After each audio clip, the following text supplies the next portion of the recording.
to the Halloween episode, or the pre-Halloween episode of Monster Movie. Free. Good one. Good. Ooh. Or the post-Halloween, you know, if you watch this around Christmas. Yeah. The Halloween Lovers episode of Monster Movie. Where October is basically, we stretch Halloween as long as we can. So we've been celebrating since mid-September. But we're going to... Yeah. I make sure October 1st is my cutoff where I start to go full on. I've actually even renamed it. For years I've been trying to figure out what do I call October for myself. Terror-tober. I'm hoping to make a movement of Terror-tober. Hashtag Terror-tober. If you see it on Twitter, I'm already tweeting things that I'm watching and doing for Halloween. And it's do the hashtag Terror-tober. TERRORTOBER. They're on there so you can see what I'm up to, what Jack's up to. Love this month. It's so damp and cold outside. Stuff's dying. The Halloween smell is in the air. It's like that kind of like, I don't know, moldy leaf smell. Yeah, the leaf smell. So, we got a lot of things to cover here. Let's start with, we've been doing this for a year now. We've never mentioned one of the most pivotal Halloween shows that's ever been on. The Great Pumpkin. Oh, I thought you were going the other way. No, we'll get to that. We'll get to that. Yes, The Great Pumpkin, Charlie Brown.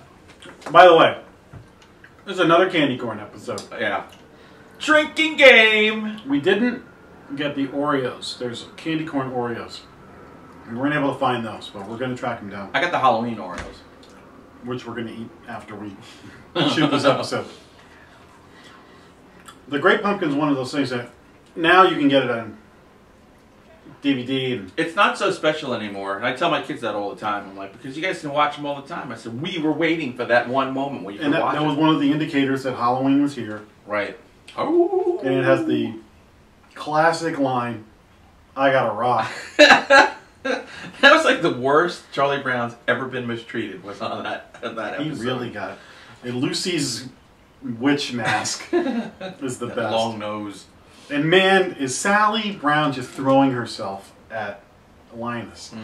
You equate it to the guy, and the girl likes him, and she has no idea about sports, but suddenly, this guy's a Met fan. Oh, the Mets, I love the Mets. Look, I just bought a Met shirt. And see, she ladies, goes along. It never works. Yeah. Right? Did she get him? No. I love when she loses her patience. No, that's great. Or when Snoopy. Jack brought up a Halloween special. I couldn't believe it ever happened. Anybody who is close friends with me knows about this. Now I know, and I wish I saw that. Let me set it up for you. Center Square. I'm a Kiss fan. A lot of guys my age who first got into that band, this show was a pivotal moment in our lives. I was in the Bronx at my grandmother's house. I actually snuck upstairs to my aunt's apartment in the building, turned it on because I knew it was on that night. It was the first time I ever saw Kiss. The Paul Lynde Halloween Special. Paul Lynde from Center Square. Definitely asked for Pecan Sandy. What's the matter, Samantha? Paul Lynde, who was on Hollywood Squares and I Dream of Jeannie. And he had a Halloween special. And you can find it on YouTube. One of the great things about it was not only was Kiss the musical guest, they did 3 songs. Right. But the guest stars were the witch from The Wizard of Oz and Witchy Poo. Did they have like a fight? No, they were like friends. Oh, cool. They had like a little spell fight or something. And that was what was great. I mean, they still have Halloween specials now, but when we were kids, there was all those variety show kinds of things. And special guest Paul Williams and Paul Williams, Buddy Hackett, Ruth Buzzy. Yeah, it was like Love Boat, but this one's about Halloween. You know, and if you think about it, there's some great Halloween episodes of TV shows. Like Roseanne has that classic. Oh, when they do the haunted house thing. The haunted house. Yeah. And Modern Family has a tremendous Halloween episode. Really? Uh-huh. No, there's a ton. I mean, hey, come on. You can let your freak flag fly as a writer and have a good time writing one of those episodes, you know?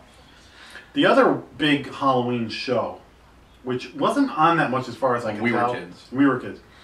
When Christmas time comes, you always see Santa Claus is coming to town, and Rudolph the Red-Nosed Reindeer. That's Rankin and Bass. Rankin and Bass. Well, did you know there's a Halloween one? Mad Monster Party, baby. I'll put up some pictures from that. With Phyllis Diller. Yeah, and it's the Rankin and Bass Halloween. Yep. And it wasn't on every year. No, because it was hard to see that one. Yep. It's worth tracking down. It ain't the best show in the whole world, but it's great. You can get it on Netflix on demand. It's on there now if you want. We may watch it after this episode. I love that one. Because I'm not a big Christmas guy. Even as a kid, Christmas was Christmas. It was presents, but it was more fun, more juice with Halloween. The same guys who did Heat Miser and Snow Miser. They did a horror one, so it's got all the... It's got all of them. It's got all the classic monsters. If you're going to see Hotel Transylvania now, that Adam Sandler movie, this is pretty much what it's based on. Yeah, it's a stop motion. Yeah. You got to see that. It's awesome. If you call yourself a Halloween fan, and you're in your 20s and you've never heard of this, go rent it. Yeah, absolutely. Happy Halloween!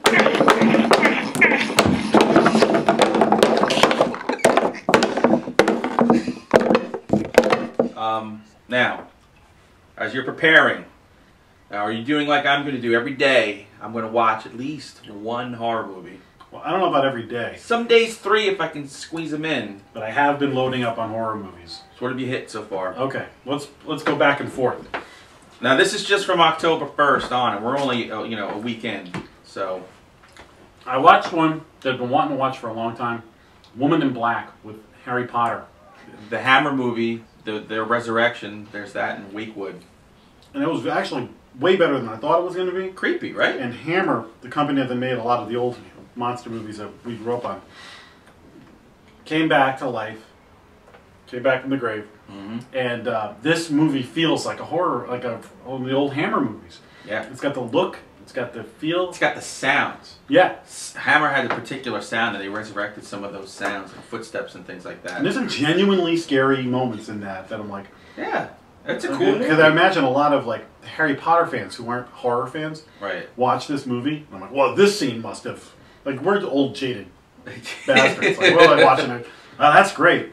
I can imagine them being under the covers. So. My wife was watching going, is that really Harry Potter? He's really handsome. Yeah, like, good job. It's really Daniel Harry Radcliffe, Potter. good job. I started everything off with Hatchet.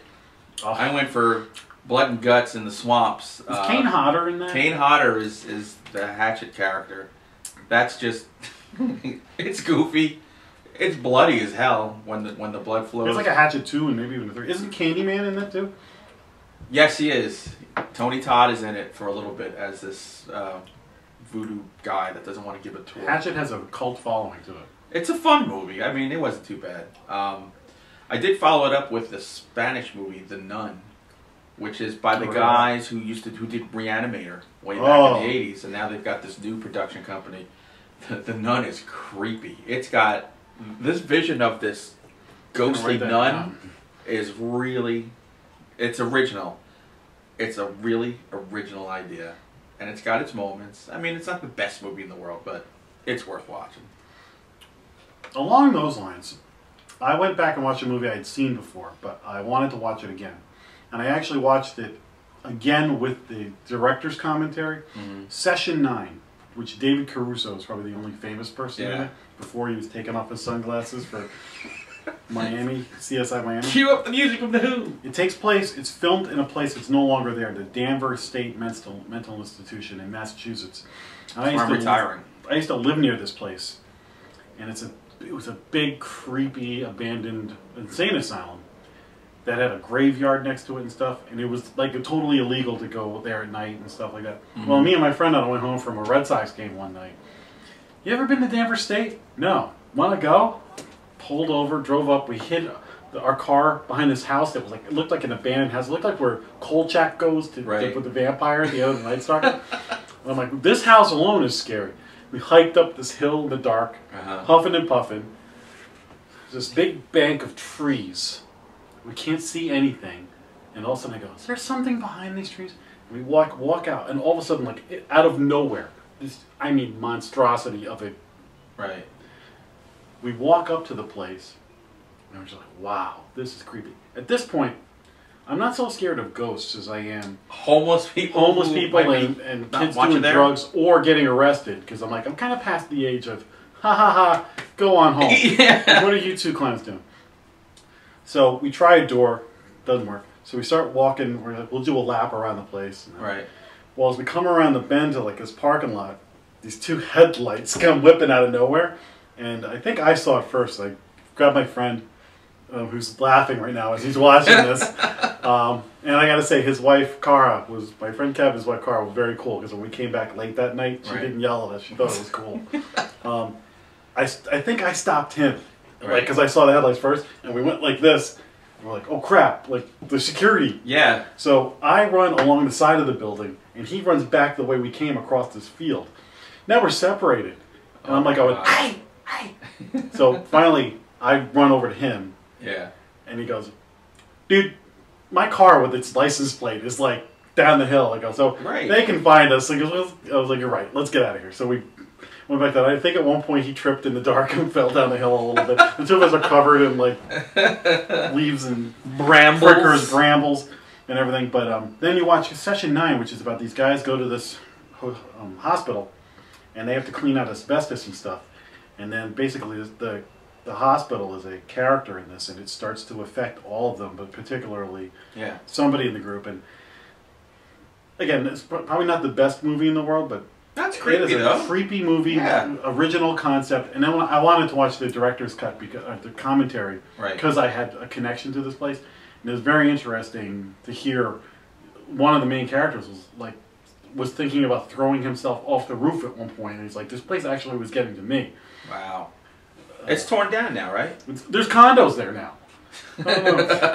They bleeding walls. And Let's go investigate the condos. Yeah. So Session 9. I'll run through these ones real fast. I saw this movie Firstborn with Elizabeth Shue. Oh. It's a psychological kind of thing. So there's no monsters in this thing except the monster in your own mind. That was actually better than I thought it would be. I don't know why Elizabeth Shue doesn't get more jobs, because she still looks good and she can still act.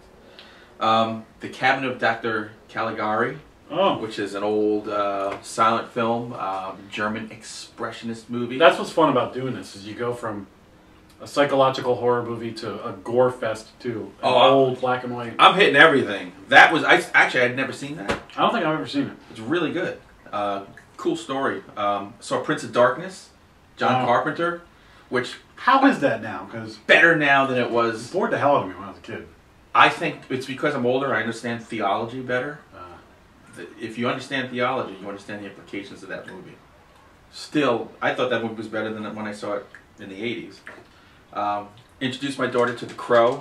Brandon Lee. Loved that movie. And he gets killed on Halloween on Hackersack the night before Devil's Night. It's sad what happened on that. And then last night... in the movie, his character. Right. I saw Soul Survivors, which in my review, and I'll repeat it here, Eliza Dushku, good. Movie, bad. Very bad. But that's alright. I'll recover. That was one of those ones I had to see, just because... Of Eliza? Eliza. Well, we have Cannibal Holocaust behind us, so I think that will be tonight's movie. Teeing that up. I went back and watched Dracula, the original Dracula with Bela Lugosi. Children of the Night. And every October I'm making it a point to get one of the Universal monsters so I can catch up, because you go through stretches where you just don't watch those. And then you go back and you're like, oh yeah, okay. Now it's a must-see. Must-see. I also watched a very interesting, I don't know if I'd ever watch it again, or it was kind of hard to sit through the whole thing, but it's called Night of the Living Dead Reanimated.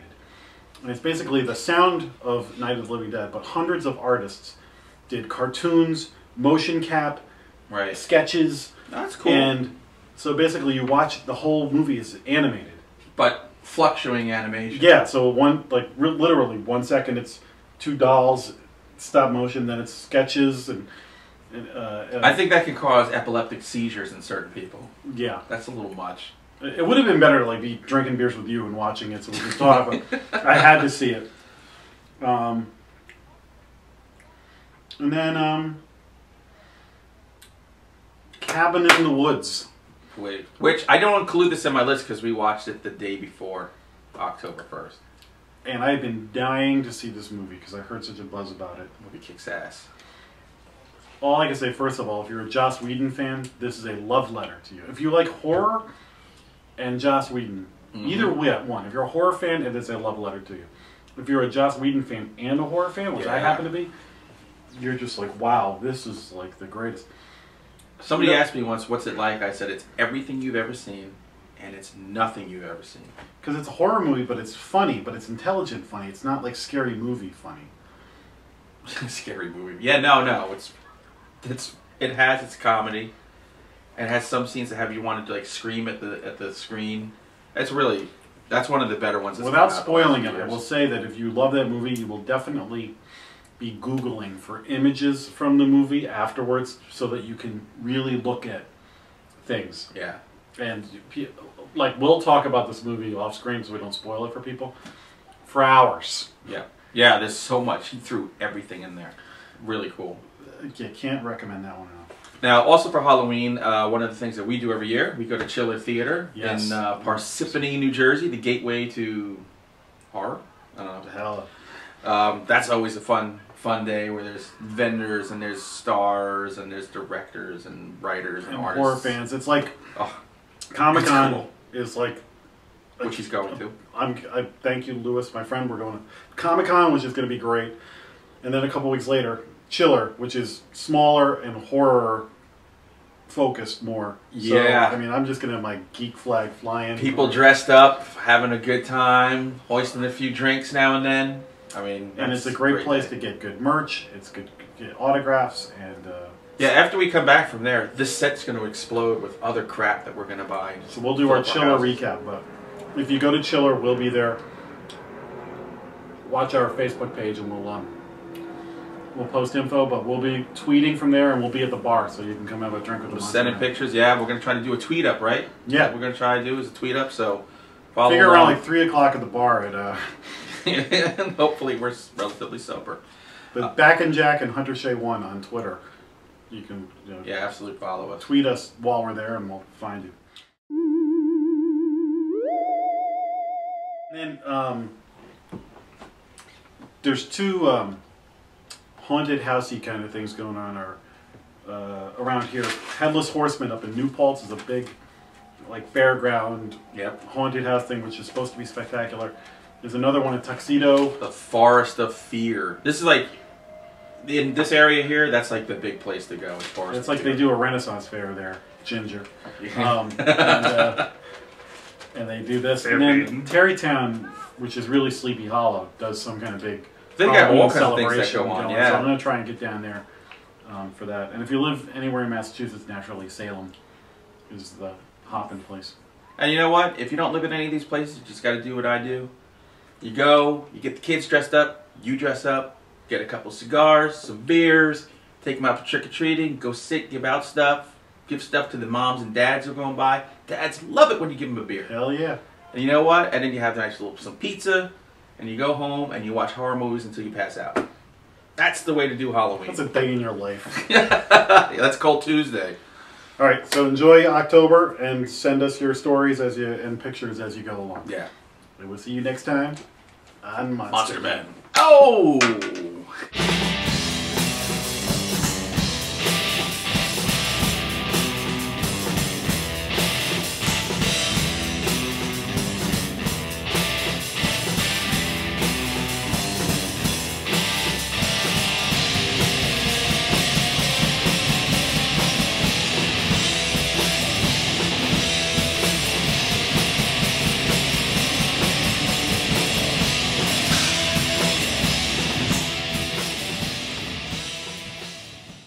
Grr, arg.